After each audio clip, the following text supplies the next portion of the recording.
بسم اللہ الرحمن الرحیم۔ تحریک انصاف کے سربراہ اور چیئرمین عمران خان کو ابھی تھوڑی دیر پہلے گولیاں ماری گئی کنٹینر کے اوپر۔ یہ کم از کم کوئی 15 سے 16 فائر کیے گئے ہیں جو کہ آٹومیٹک گن سے فائر ہوئے ہیں۔ اب پتہ یہ کرنا ہوگا کہ آخر یہ گولیاں کس نے چلائی، کون ہے جو عمران خان کو مارنا چاہتا ہے۔ حالانکہ فیصل واڈا نے چند دن پہلے جو پریس کانفرنس کی تھی اس میں یہ کہا تھا کہ یہ خونی مارچ ہونے والا ہے۔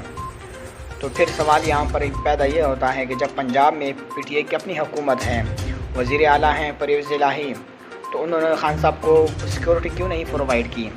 یہاں پر بہت سوالات جنم لے رہے ہیں۔ چند دن پہلے رانا ثناءاللہ نے بھی عمران خان کو مارنے کی دھمکی دی تھی، تو ابھی وہ حملہ ور گرفتار ہو چکا ہے۔ اب مزید آگے دیکھتے ہیں کہ کیا رپورٹنگ آتی ہیں۔ خان صاحب کو لاہور ہاسپٹل میں منتقل کر دیا ہے اور عمران خان کے ساتھ ساتھ اور بھی کئی رہنما زخمی ہو چکے ہیں۔ ایک رپورٹ کے مطابق 12 سے 14 بندے اس حادثے میں زخمی ہو چکے ہیں، جن میں ایم پی اے بھی ہیں، ایم این اے بھی ہیں، اور فیصل جاوید جو ہیں ان کو کافی شدید چوٹیں آئی ہیں۔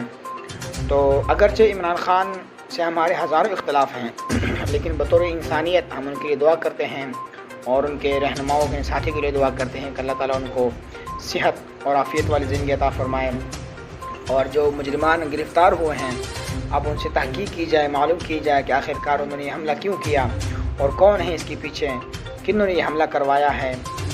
اور سب سے بڑی بات یہ ہے کہ یہ آٹومیٹک گن جس سے کم از کم 15-16 فائر ایک دم نکلے ہیں، آخر یہ کہاں سے آئی، کس نے کروائی، کب پلاننگ ہو رہی تھی، کس نے پلاننگ کی، یہ بہت بڑا ثانیہ ہے جس سے عمران خان بال بچے ہیں۔ اللہ پاک ان کو صحت والی زندگی عطا فرمائے۔